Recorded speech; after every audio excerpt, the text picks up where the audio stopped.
Sylvie, welcome to the Australian Ballet. Thank you. Yeah, great to have you here. Welcome to the company. And I know you're Thank here you. coaching Don Quixote. And it's been amazing to have you in the studio.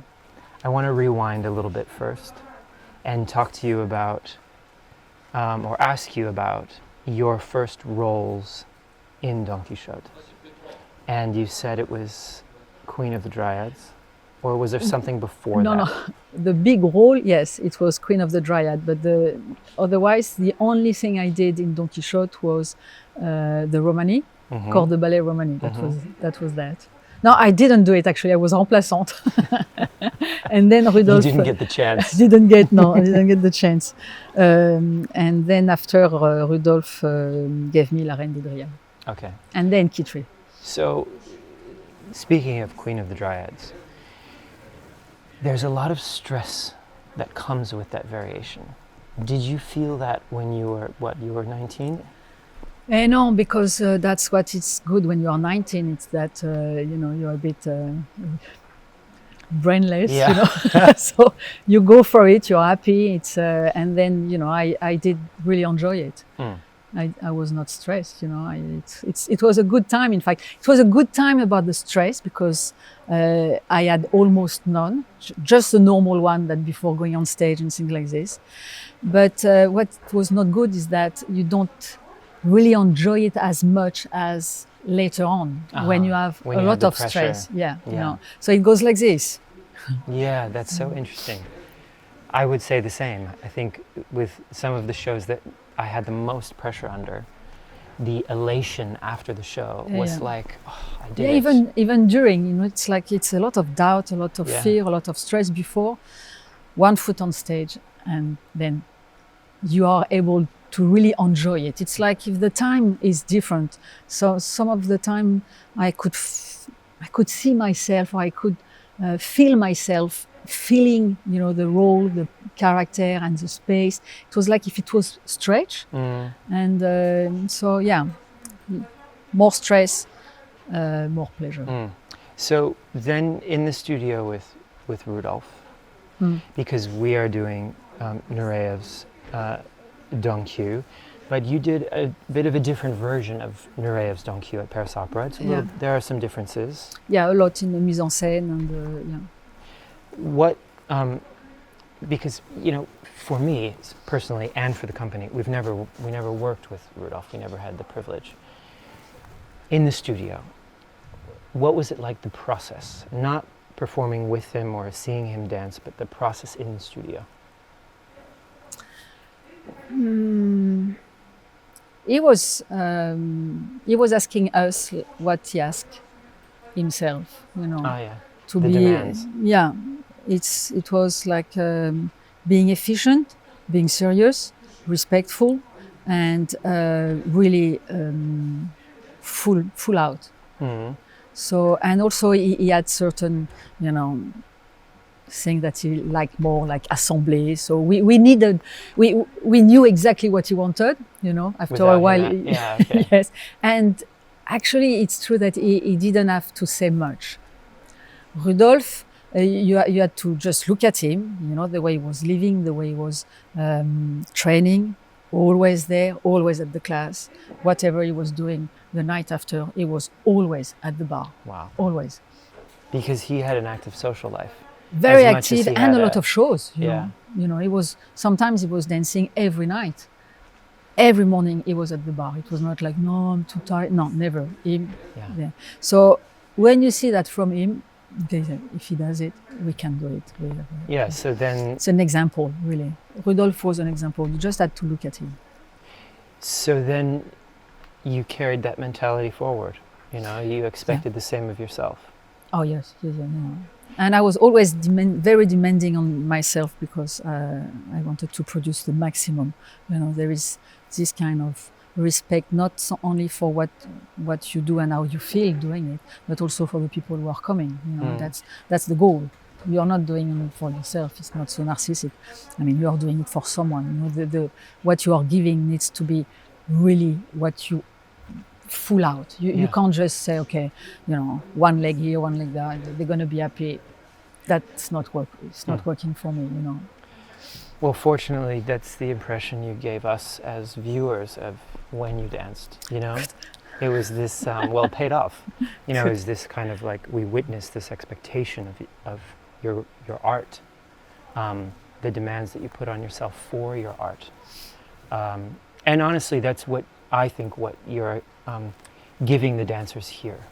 You know, you're giving them this sense of expectation. You know, what do they expect of their time on stage? Yeah, I mean, I would like to pass on some key to really enjoy what they are doing, to really know why they are doing it, you know, and to go further into the research of what they can do, what could be done. It's always this kind of working process to make it, you know, always a little bit more complete, you know? Because it's never finished, never. There is so much thing to discover, and stage is the biggest space ever. If you really know how to use it, to enjoy it, to feel it, and to you know, feel it and feel it. I don't know. It's the same word. Yeah. And it's both. It's enormous. You know, Yeah. It's never-ending research Yeah. and discovery. Yeah. So was that feeling for you from when you were 18 until you were 50? Was that the same feeling on the stage? Thank you to say it. Well, you famously retired, you know. Yeah, no. But was that the same experience on stage? Of course it gets richer. Of course, you know, it gets more textured, more interesting. And that's the beauty, I think, of age and experience.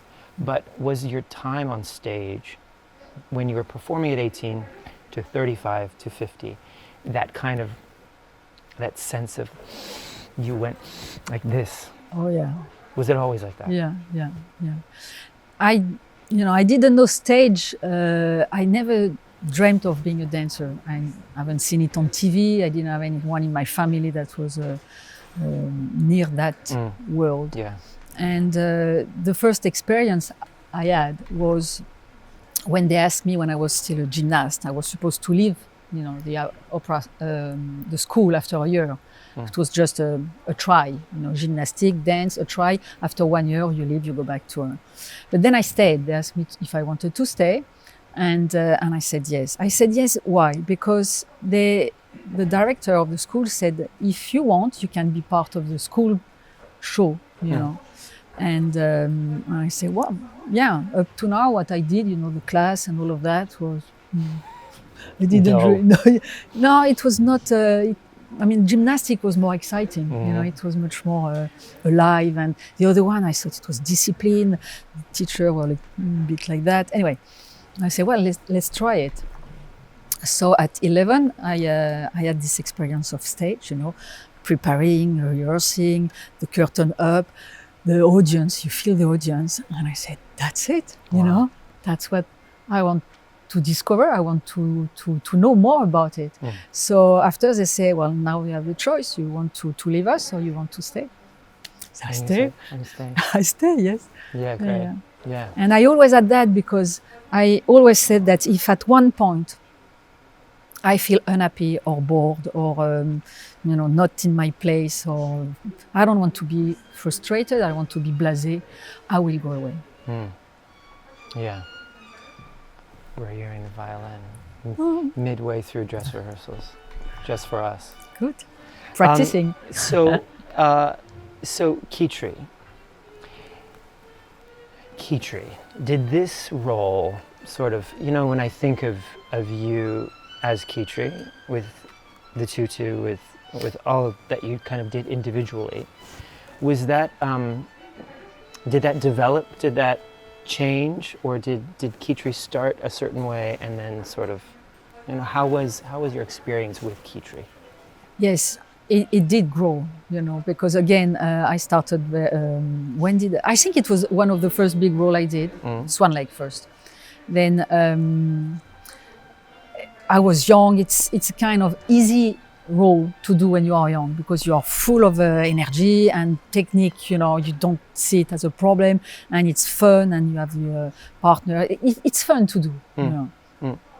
And then after you do it another time, you have to grow, because you are not. You always create references. So it does grow with the life. It grows with your maturity. It grows all of that. But it was easy to do in a way. Everything is relative. When I say easy, it's like to get into it, because it was just life. And it was the first kind of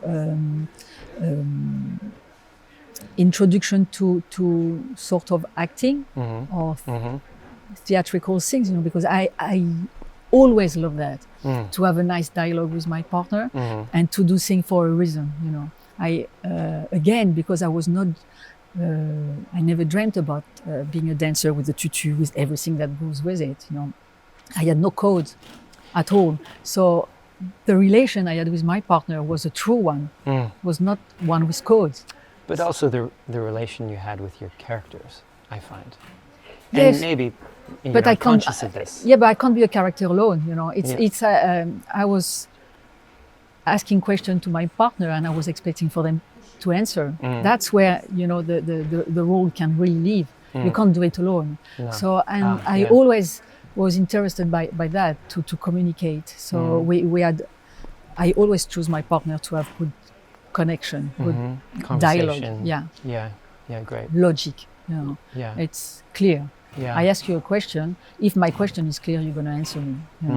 If the guy that I have in front of me is working only with codes, he won't understand my question. He will just go by the code. I won't understand the answer. End of the story. And ballet is very good at codes. Unfortunately, yes. Yeah, unfortunately, yes. So speaking of codes, you're here as a coach. I would say, actually, I'm not going to say. I'm going to ask you the question and then tell you what I think. How do you feel as a coach?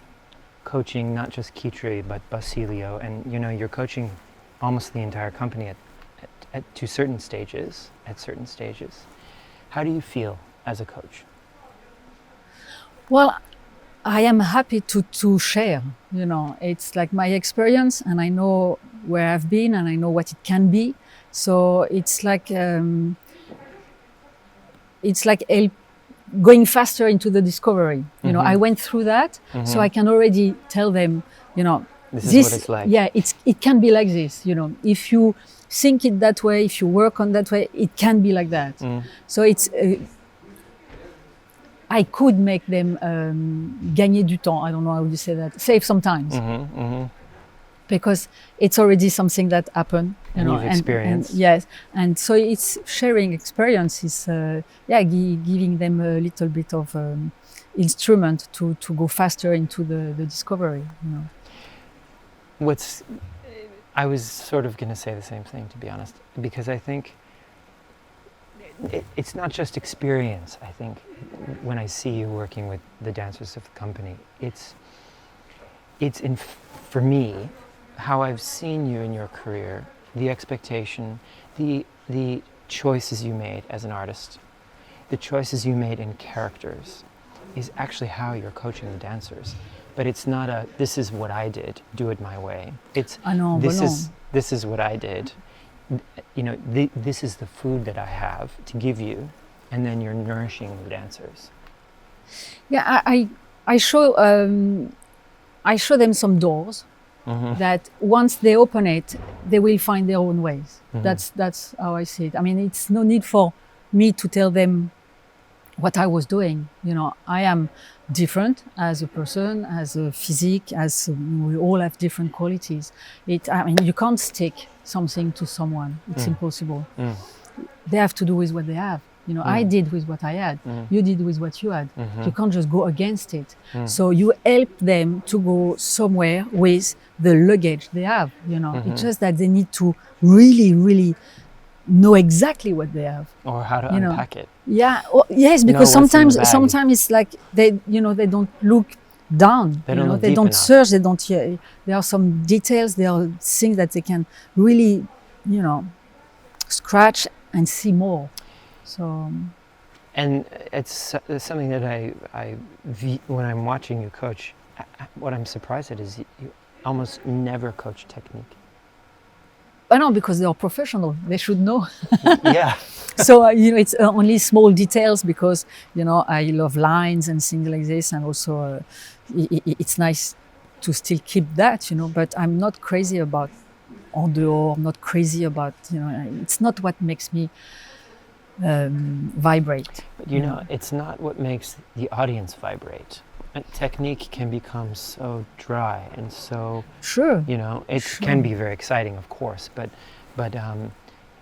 what makes the audience vibrate, you and I have spoken about your connection with the audience and how you have to take care of the audience. Just as they come to watch you, you have to come to respect them. Yeah. And that's what makes them vibrate, right? Is there a sense of how you make them feel, not how you're fouetting or I think it's the generosity you have into presenting what you are presenting at the moment. It's the generosity of the character and the work you put into it, the intelligence in the definition that it's intelligible, like you understand what the story is. You understand it. It's not only dancing. It's like people are in love, you're in love. They are dying, you want to die with them. It's like, you really bring them with you. That's in that sense intelligent. It's clear, neat, logical. Because it's not only step. If it's only step, how many dancers and performers can do good steps? A lot. But the one where the audience is going like that, this kind of attention because they want to know more, because they want to feel more. It's not so many, because you need to feel that as a performer. You really need to feel what you are doing, to be sure that what is clear and logical for you, and that really what you are living through, they are also living it with you. It's more than dancing. Yeah. I've seen how the dancers have responded to you as a coach. Who in your career was your coach? I think behind every great dancer is someone who's leading, helping them, guiding them. Who in your career has been that to you? Alors, just the first person is Rudolf, because he didn't need to tell you what to do and things like this. You just had to look at him, see his passion, his discipline, his respect, and his, he was just that. You could not see what this man was, extraordinary.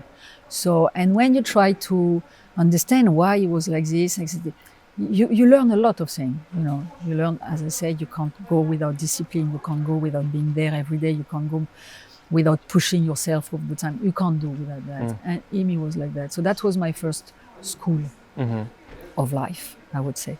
The other one was Guylaine Tesmar, that I really loved, not only as a dancer but as a woman. She was very feminine, very intelligent.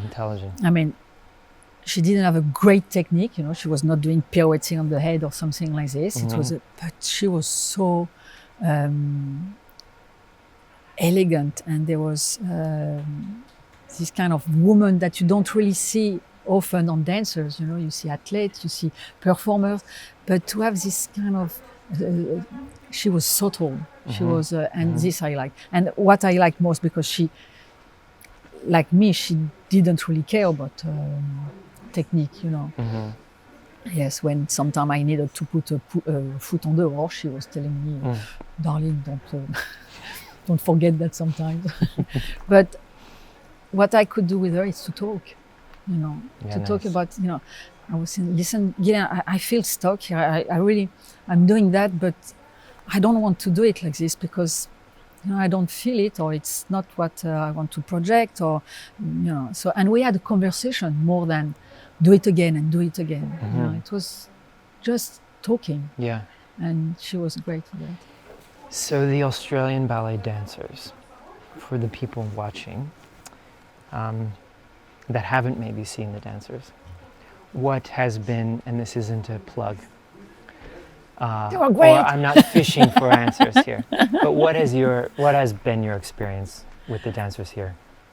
I mean, I must say that it was really pleasant. You know, I always said I like to work with people, you know, not against them. Mm-hmm. So, and they were all there with me. I was with them. I was really happy to share with them, to answer their question.